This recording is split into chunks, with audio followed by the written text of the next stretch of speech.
Olá, meu querido irmão, minha querida irmã, que a paz do Senhor Jesus, a paz que excede todo o nosso entendimento, a paz que excede toda a nossa compreensão, seja no seu coração nessa manhã, né? Que hoje é manhã de quinta-feira, né? Perdão, dia 11, e nós estamos aqui revivendo alguns pontos.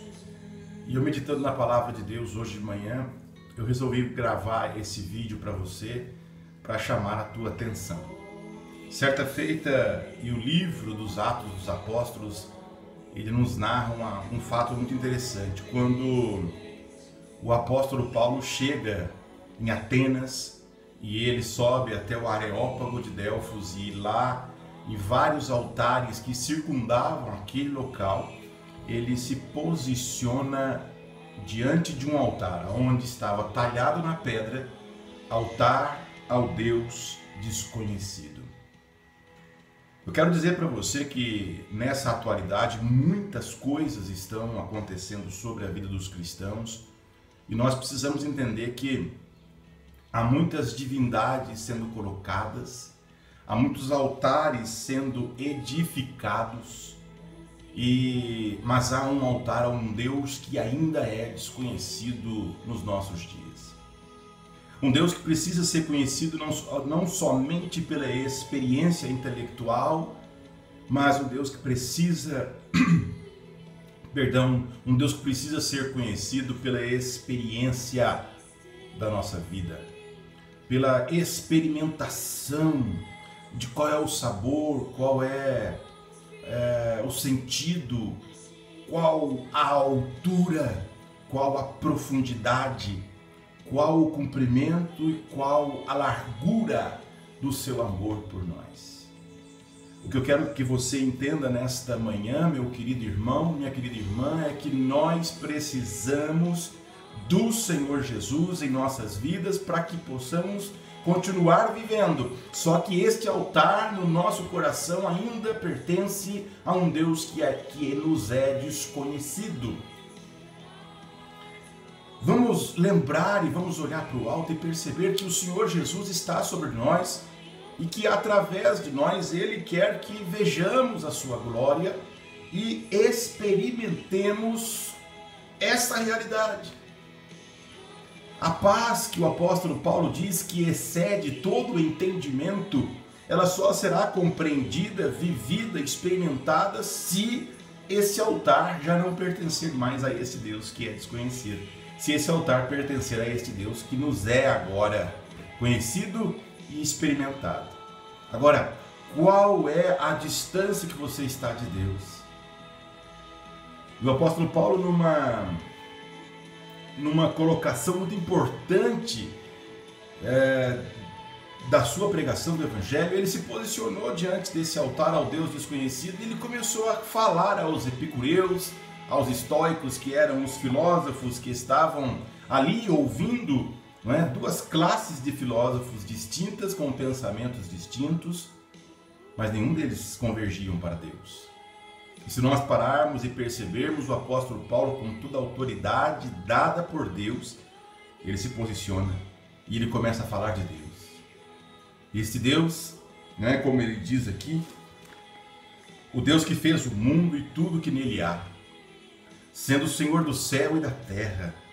Ele não habita em templos feitos por mãos humanas, nem tampouco é servido por mãos de homens como que necessitando de alguma coisa, pois ele mesmo é quem dá a todos a vida, dá a respiração e todas as coisas.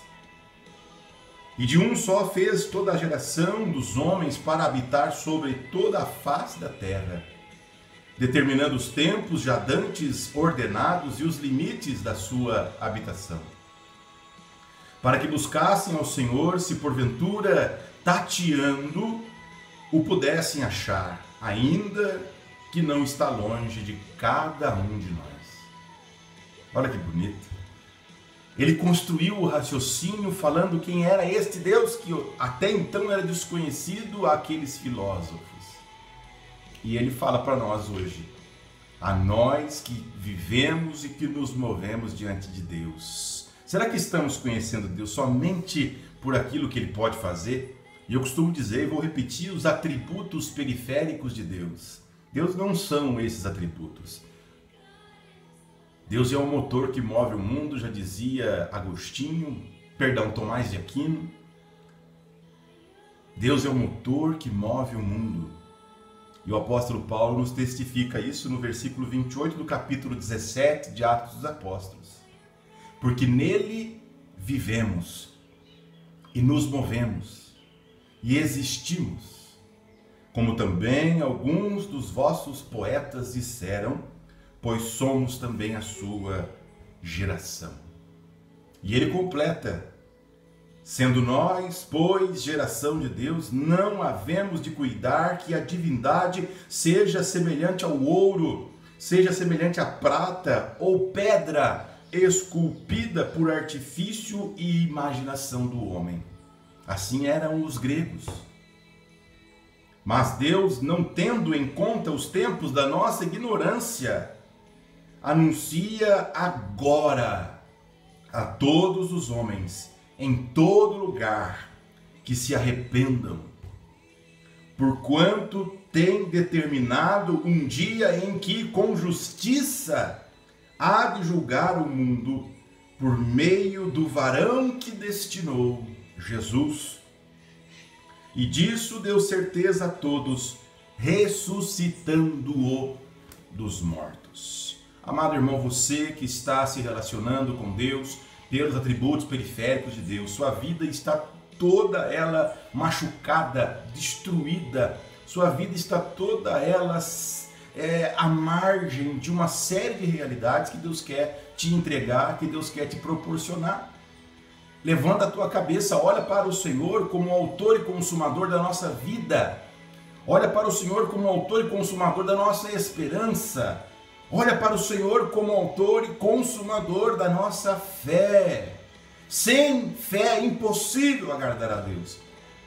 Agora você está aí tateando em realidades que não chegarão em lugar nenhum, porque você está buscando Deus pelos atributos periféricos, por aquilo que Deus pode fazer, não por aquilo que Deus é.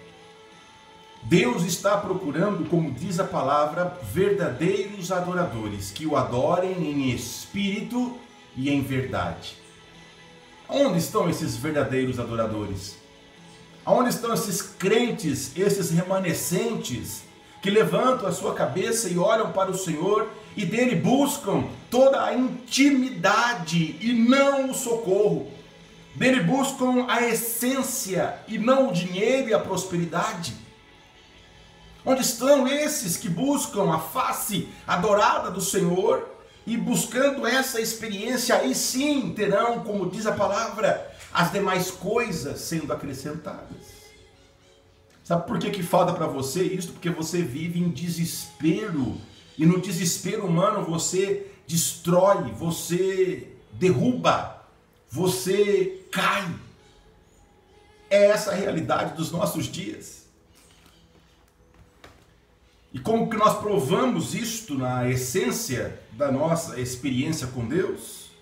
Nós temos muita gente que dizia: estamos morrendo de saudade dos cultos. Ficamos aí 90 dias, em média, sem culto.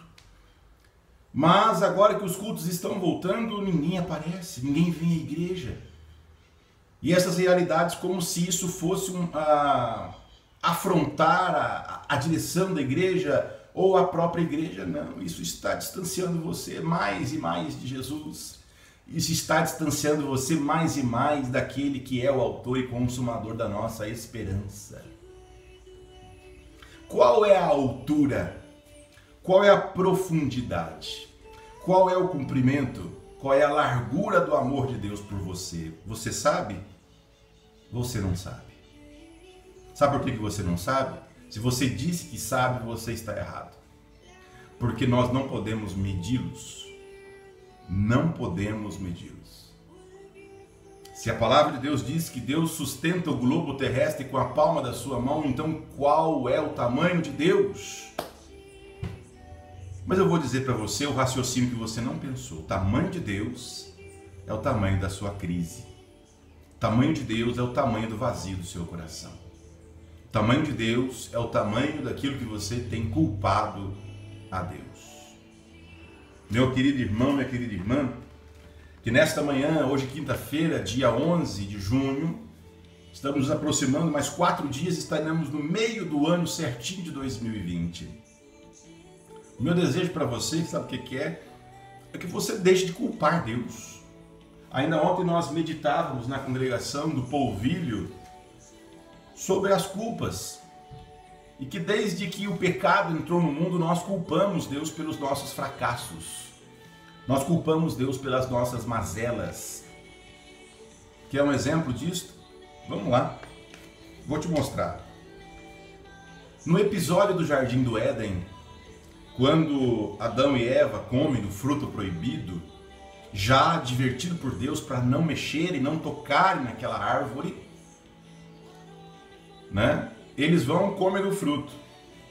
Deus se aproxima de Adão e pergunta a ele: comeste do fruto? O que Adão diz? Eu? Não. A mulher que tu me deste. Sempre colocamos a culpa em alguém, e neste caso Adão colocou a culpa em Deus. A mulher que tu me deste. Deus se aproxima de Eva então e pergunta: por que comeste do fruto? Eva diz: eu? Foi a serpente que me enganou. E se Deus chegasse para a serpente e perguntasse a ela, que a narrativa não nos mostra, mas se Deus chegasse para a serpente, Satanás, e perguntasse: por que é que você ofereceu o fruto para eles? O que é que eles diriam? O que é que ele diria? É culpa tua, foi você que me expulsou do céu. Então eu estou fazendo o que é meu papel agora. Assim está cheio, mas muito cheio. Estão derramando as igrejas. Assim estão derramando do seio, do altar do Senhor Jesus. Estão saindo, estão borbulhando pessoas que não conseguem tatear a realidade de Deus em si mesma, na sua própria existência, estão criticando, estão batendo, estão derrubando, estão desconstruindo, estão só fazendo o que é obra do inferno, e a culpa nunca é do ser humano, a culpa nunca é tua, a culpa nunca é minha, a culpa é sempre do outro, a culpa é sempre daquele que está externo a nós. A culpa do teu fracasso é Deus que não ouve a tua oração, a culpa é tua. Pare com isso. Deus não tem compromisso com o ser humano, nem tampouco com um vírus que está aí, que não foi criado por Deus. Deus não tem compromisso com quem desconstrói a sua existência e, sendo frustrado por natureza, tem uma habilidade de frustrar a vida dos outros, ou a obra de Deus que vem avolumando na vida dos outros. Tem pessoas que não conseguem enxergar. Se nós pegarmos ali, meus queridos irmãos, um episódio, já vou encerrando por aqui, se nós pegarmos 2 Reis, quando nós temos ali a divisão do reino de Israel, no reino do norte e reino do sul. O reino do norte chamava-se Israel, o reino do sul chamava-se Judá. Judá tinha a capital Jerusalém, e Israel, o reino do norte, tinha a capital de Samaria. O reino do norte tinha o rei como Jorão, sendo Jorão. O reino do sul sendo Jeosafá. E os dois vão para uma guerra. Estou abreviando a história. Leia lá 2 Reis, capítulo 3, versículo 15. É o capítulo 3, leia o capítulo 3. E ali você vê uma realidade muito importante. Quando eles vão para a batalha, os animais deles começam a morrer de sede. E eles começam a andar em círculo, porque Deus não permite que aqueles que não o adorem, que não o servem, que não são dele, vençam nenhuma realidade. Você está caminhando, andando em círculos, teus animais estão morrendo de sede, você continua desconstruindo a vida dos outros. E você continua achando culpados. Não! Agora eu vou te mostrar uma diferença. Estavam lá os 2 reis. Jorão, que era um rei idólatra e olhava para si mesmo, E Jeosafá, que era um rei que adorava a Deus, era um rei que sabia que ele tinha sido eleito porque era temente a Deus. Qual era a diferença então? Jorão, naquela situação de andar em círculo, os animais morrendo, os cavalos do exército, Jorão então começa a reclamar.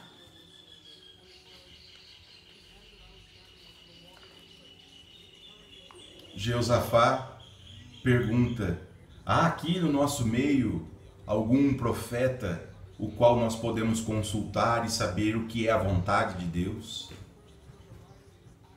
É isso que falta para nós. Estamos entrando numa situação aonde estamos perdendo oportunidades, estamos perdendo experiências, estamos perdendo a glória de Deus. É como se nós pegássemos água com as mãos, e você sabe disso, a água vai saindo por entre os dedos.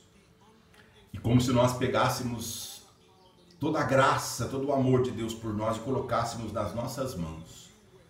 E isso vai se esvaindo por entre os dedos. E vamos perdendo a essência que é Jesus Cristo. Que Deus tenha misericórdia de você, que porventura esteja tendo dias fracassados, tendo dias os quais você não consegue, por teu orgulho, enxergar que Deus está à frente e que Deus está à procura de pessoas que no deserto não murmuram, mas está à procura de pessoas que no deserto consultam a Deus.